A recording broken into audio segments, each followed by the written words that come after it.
There's a moment somewhere between 3 in the morning and whatever comes after when your body stops asking questions and your mind either takes over or it doesn't. You're not thinking about your country. You're not thinking about the flag. You're thinking about the next step, the next breath, the next 10 seconds, because that's all the universe has left you. The cold has stopped feeling like cold and started feeling like something inside your bones that just lives there now.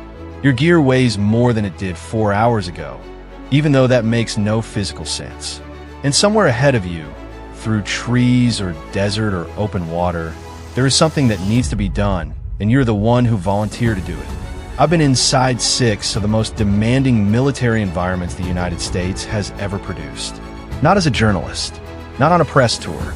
I wore the uniform and I did the work, and I watched men I respected more than anyone in my life either walk out the front gate with something in their eyes that never left or get carried out on a stretcher. What I'm going to tell you is not a recruitment video. It is not a highlight reel.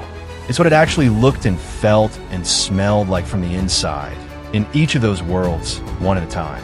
And by the time I'm done, you'll understand something most people never get close to. These aren't just different units. They are different species of human being, shaped by entirely different philosophies of what it means to fight. Stay with me. Most people think the story starts at the top. It doesn't. It starts at the bottom, specifically at Ranger Assessment and Selection, known as RASP, at Fort Benning, Georgia, where the temperature in August sits at around 100 degrees and the humidity makes the air feel like wet concrete. You apply to the 75th Ranger Regiment after you've already passed basic training, already passed airborne school, already convinced yourself that you are among the most physically prepared people on Earth. And then you show up, and within 12 hours, that belief has been surgically removed from you. RASP is 8 weeks. The first 4 are designed to destroy the idea that you are special. You don't sleep enough. You don't eat enough. You run until your shins feel like cracked wood. The instructors aren't screaming because they enjoy it. They're screaming because they need to know what you look like when everything in your body is telling you to stop, and they need that information before they send you somewhere where stopping means someone else dies. There are no second chances in that calculus. Attrition in RASP can exceed 50%. On some days you watch half a room walk out, and you watch the other half try to pretend that doesn't mean anything. What separated the Rangers from everything else I later experienced was the culture of aggression with precision. Rangers are light infantry at their core, but they are the sharpest edge of light infantry. Their whole doctrine is built around the direct action raid, going deep into hostile territory at speed, hitting a target with overwhelming force, and extracting before anyone can organize a response. The 75th Ranger Regiment was carrying out combat operations before most of the troops currently serving were born. They were on the ground in Panama in 1989, they were in Mogadishu in 1993, and they have been operating continuously in various theaters since 2001, often alongside units most people have never heard of. They're not the tip of the spear. They're the spear itself. What most people don't know about Rangers is that a significant portion of the men who eventually make into Delta Force spent their formative years there first. The regiment is a pipeline. It is one of the primary places the most elite units in the American military go to find their next generation.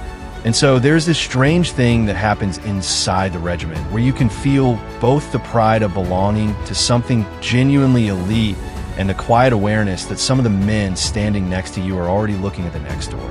It creates a sharpness in the culture that is different from anything I encountered later. Everyone is proving something all the time because everyone knows someone is watching. The physical standard at the Ranger level is not a myth. 2-mile run in under 13 minutes. 5-mile run in under 40. Combat water survival. Land navigation. A complete weapons qualification. These aren't tests you take once. They're the floor, and you are expected to stay above that floor every single day you were the Green Beret. I remember a morning at Bagram Airfield in Afghanistan where I watched Rangers PT at 5 in the morning before mission that night. Not because they were ordered to, because the culture demanded it of them. There's a relentlessness to that world that either gets into your blood or pushes you out. The Green Berets are not what Hollywood made them. The movies gave you the image of the lone warrior in the jungle, painting his face, moving like a ghost. The reality is more complicated and in many ways more impressive. What the Army Special Forces actually built was a soldier who fights with his brain more than his body. Not because the physical standard is lower, but because the intellectual requirement is higher. A Green Beret who cannot think diplomatically, strategically, and culturally is only half a Green Beret. The Army understood this when they founded the unit in 1952, and nothing about that philosophy has changed. Getting into Special Forces begins with surviving Special Forces Assessment and Selection, known as SFAS. It's 24 days at Camp Mackle in North Carolina, and it is one of the stranger psychological experiences I've ever had. Unlike RASP, the cadre at SFAS rarely raise their voices. There's no one screaming at you. There's just a land navigation course, a rucksack weighing between 60 and 65 pounds, and a map. You walk. You find points in the dark. You come back. You do it again. And the whole time, you're never told how you're doing. There are no standings posted. No one tells you if you're passing or failing. The ambiguity is the point. The Army needs to know whether you can function, make sound decisions, and keep moving when you have absolutely no positive reinforcement, no feedback, and no clear picture of how far you've come or how much is left. After SFAS, the survivors move on to what everyone calls the Q course, the Special Forces Qualification course, which can last anywhere from 55 to 95 weeks depending on your specialty. That is not a typo. Some men spend nearly 2 years earning the right to wear the Green Beret. During that time, they become a combat medic, a communications specialist, a weapons sergeant, an engineer, or an intelligence sergeant. They learn a foreign language, not at a tourist level, but at a functional operational level. When a Green Beret ODA, an Operational Detachment Alpha, deploys to a foreign country, those 12 men are expected to build relationships with local populations, understand the political and tribal and cultural structure of the region, train indigenous forces, and conduct operations that may have consequences playing out years down the line. That is what makes them different. That is what makes them irreplaceable. I spent time alongside a Green Beret team operating in a landlocked country that I will not name, working with local security forces who barely had reliable equipment and were operating in terrain that punished everything with altitude and cold. What struck me wasn't the combat. It was the relationship work. These men were spending hours every day sitting with local commanders, drinking tea, learning names, learning family structures, talking through problems. One of the team members had been rotating to the same region for 3 years. He knew the names of the village elders' grandchildren. He knew which commander respected direct conversation and which one needed to be approached through intermediaries.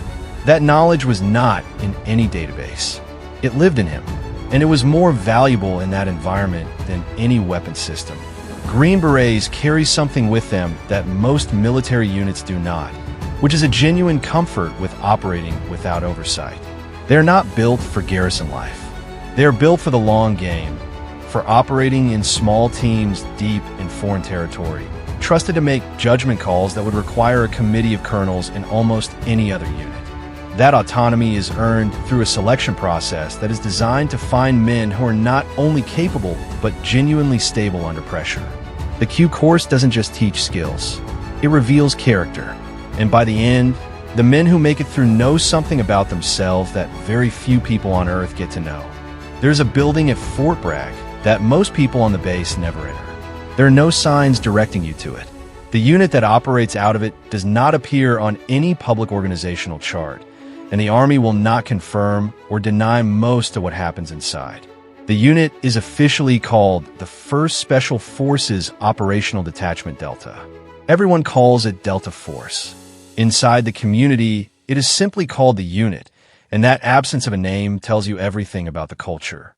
Delta Force was created in 1977 by Colonel Charles Beckwith, a Special Forces officer who had spent time with the British Special Air Service and came back to the United States convinced that the Army needed a dedicated, full-time counterterrorism unit capable of responding to hostage situations, high-value target rates, and operations that existed at a level of classification above anything the existing force structure could support. He spent years fighting a bureaucratic system that didn't understand what he was building. He built it anyway, And by the time the Iran hostage crisis arrived in 1979, the unit had just barely reached operational capability. That first mission, Operation Eagle Claw, failed due to equipment and planning issues that had nothing to do with the operators themselves. But the unit survived the failure and emerged harder and more determined because of it. To get selected for Delta Force, a candidate must already be an experienced soldier, typically a Ranger or a Green Beret, with at least a few years of proven service. The selection course is deliberately designed to defeat preparation. It involves weeks of land navigation in the Appalachian Mountains, alone, with a rucksack and a map, in any weather condition, on a course where the distances and the standards are not communicated to candidates in advance. Former operators have described finishing a 40-mile navigation problem only to be told to start another one immediately. The attrition rate from some selection courses has been reported at over 90%. The instructors are looking for something that cannot be trained into a person. They are looking for a particular kind of quiet, a man who does not need external validation to keep moving, who does not break apart under uncertainty, who makes correct decisions when he is exhausted and alone and has no idea whether he's succeeding or failing. What Delta operators actually do in the field is, by design, almost entirely classified. What is publicly known comes from court records, declassified after action reviews, and the accounts of veterans who have since spoken carefully about their service. They are a Tier 1 unit, meaning they operate under the direct authority of the highest levels of government and the Joint Special Operations Command. Their missions have included hostage rescue, high-value target capture or removal, counterproliferation operations, and some actions that have never been officially acknowledged.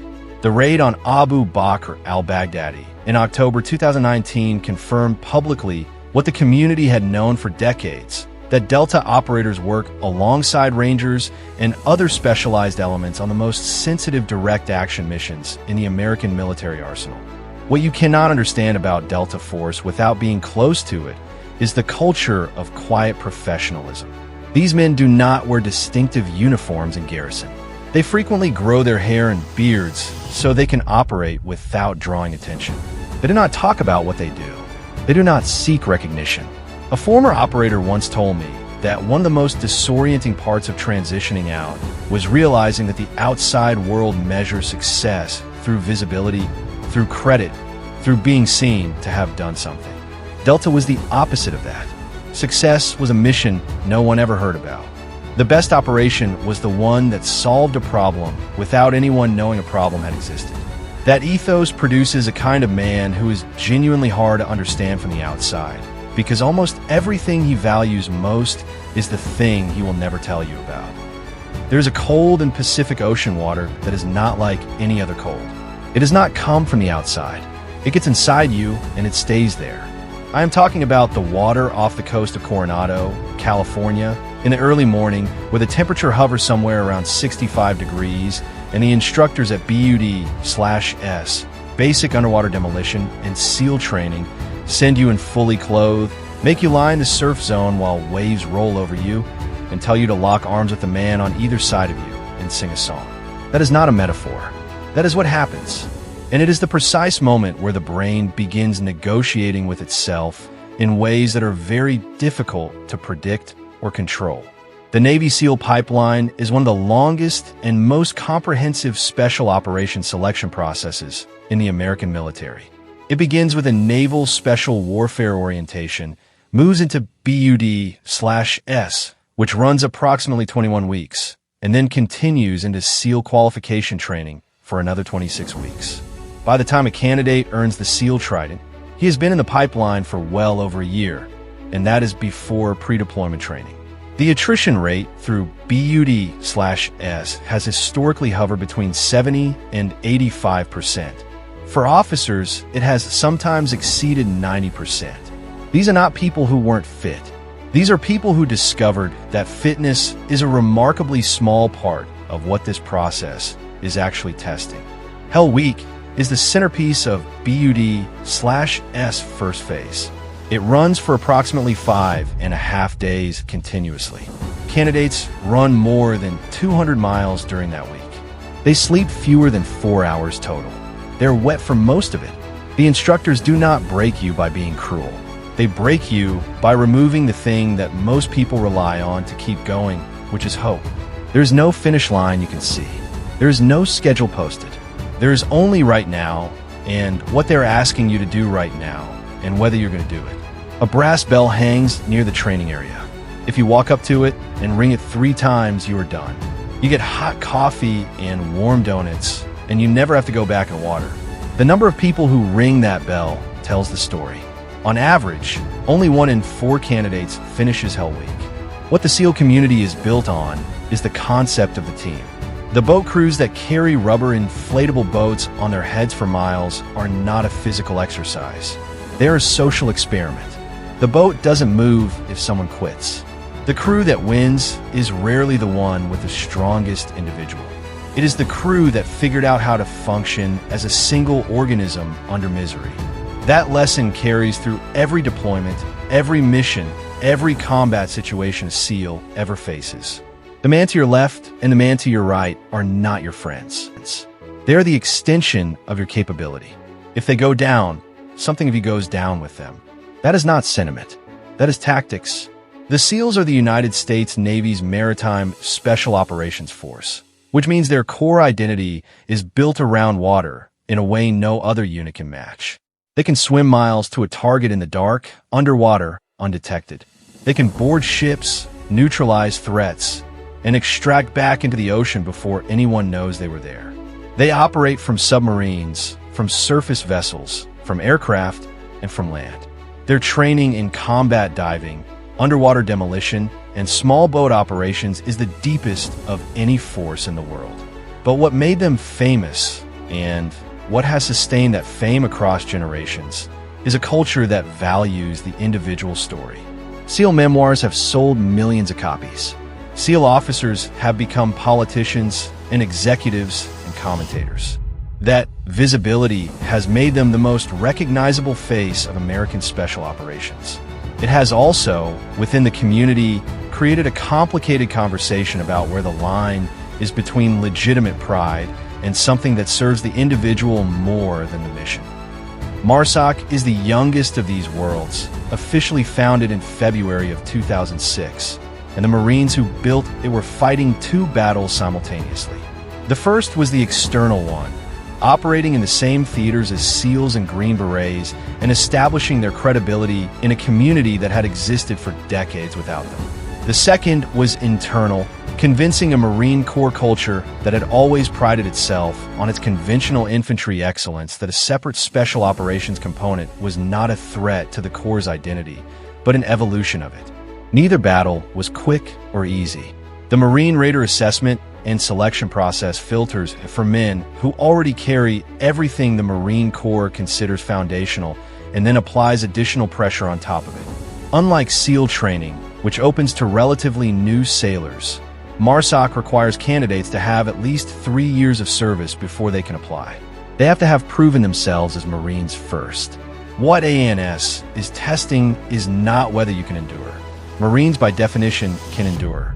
It is testing whether you can think clearly and move tactically under conditions of sustained stress, and whether you have the psychological architecture to function effectively in a small team environment without a large support structure around you.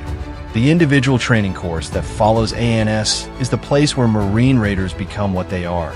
It combines elements that exist in other pipelines, the maritime and diving proficiency of SEAL training, the foreign internal defense emphasis of the Green Beret world, and the direct action precision of the Ranger Regiment, and it builds them into a single hybrid capability.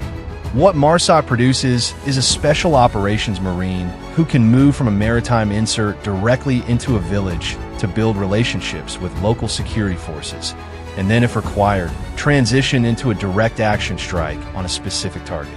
That range of capability in a single operator is not common. What I found most striking about the Raider culture was the combination of humility and intensity.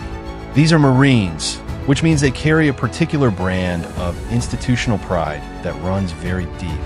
But the Raiders I worked alongside had figured out how to carry that pride without letting it become arrogance, which is harder than it sounds in that community. They would sit in debrief sessions and dissect what went wrong with the same energy they spent analyzing what went right. And they did it without self-protection, without the kind of institutional defensiveness that can infect organizations where reputation matters more than performance. It was one of the more impressive cultural things I observed in all my time across these different worlds. There are approximately 1,000 Marine Raiders currently operating. That is a small number for a unit that covers the globe in 3 battalions. It means that the individual operators carry a weight of responsibility that is nearly constant, and the personnel tempo has at times been genuinely punishing. Men with families in this community have some of the most complicated domestic lives in the military.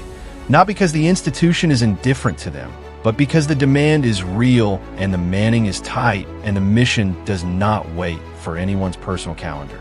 That tension is one of the less visible costs of being part of something this demanding. It shows up in ways that the unit brief doesn't mention in the conversations between operators in the middle of the night when the mission is done and the quiet finally comes back. I want to tell you about the least famous member of the most dangerous profession on Earth. The Air Force Combat Controller is a man who goes in first and comes out last, if he comes out at all, and who spends the hours in between doing something that no one in any other branch of the military is trained or certified to do. He is an air traffic controller in a combat zone. He calls in airstrikes with a precision that can put a munition through a specific window of a specific building from an aircraft flying miles above, under conditions where a mistake doesn't mean a delayed flight. It means people he knows are dead. And he does all of this while also being trained to the combat standard of special operations infantryman, because the environments he goes into do not provide the luxury of a safe position from which to direct traffic. The CCT pipeline is over 2 years long. It begins with a pipeline that would defeat most special operations candidates, including Combat Control Candidate Course, Army Airborne School, Air Force Basic Survival School, Army Static Line, and Military Freefall Parachuting, Combat Diver Course, Combat Control School itself, and then Tactical Air Control Party Training. By the time a combat controller earns his Scarlet Beret, he has accumulated a range of individual qualifications that no other single specialty in any branch can match. There are approximately 660 combat controllers in the entire United States military. That is the entire complement. 660 men to fill a global mission set that requires them to be attached to SEAL teams, to Delta Force, to Ranger battalions, to Green Beret ODAs, to any special operations element that needs the ability to command the sky. What combat controllers bring to a joint operation is the ability to compress the timeline between identifying a target and delivering a weapon onto that target by a factor that changes the entire tactical calculation. A Ranger battalion raiding a compound at night in a denied area has a finite window before a response force can be assembled and arrive. The combat controller attached to that element is the reason that window stays manageable. He is in communication with aircraft that are invisible to anything on the ground, coordinating sequence strikes, deconflicting airspace, managing fuel states and weapons loads and priority of fires, all in real time, all while the building next to him may be receiving fire. The Air Force doesn't advertise this work because the nature of the work requires that no one knows it happened. The most successful CCT missions are the ones that aren't briefed anywhere. I watched a combat controller work a mission once in a mountainous environment where the terrain was disrupting communications and the weather was closing in on the aircraft above. He was calm in the way a surgeon is calm, completely focused, moving through his procedures in sequence, never rushed, never reactive, because being reactive in that job is how people die. The Ranger platoon around him was operating on adrenaline and aggression. He was operating on something different, something more like mastery. When a strike was confirmed and the element began its extraction, he was already planning the next communication window, already thinking 3 moves ahead. He was the quietest person in that entire operation. And without him, it doesn't work at all. The identity of a combat controller is unusual in the special operations community because he is by definition always an attachment. He belongs to Air Force Special Tactics, but he operates inside Army and Navy and Marine units. He is simultaneously an outsider and essential. That position requires a particular kind of social intelligence on top of all the tactical competence. the ability to integrate into a team's culture quickly, earn trust without existing relationships, and perform at the highest level in an environment that was not designed with him in mind. The men who do this job well are among the most complete operators in the American military.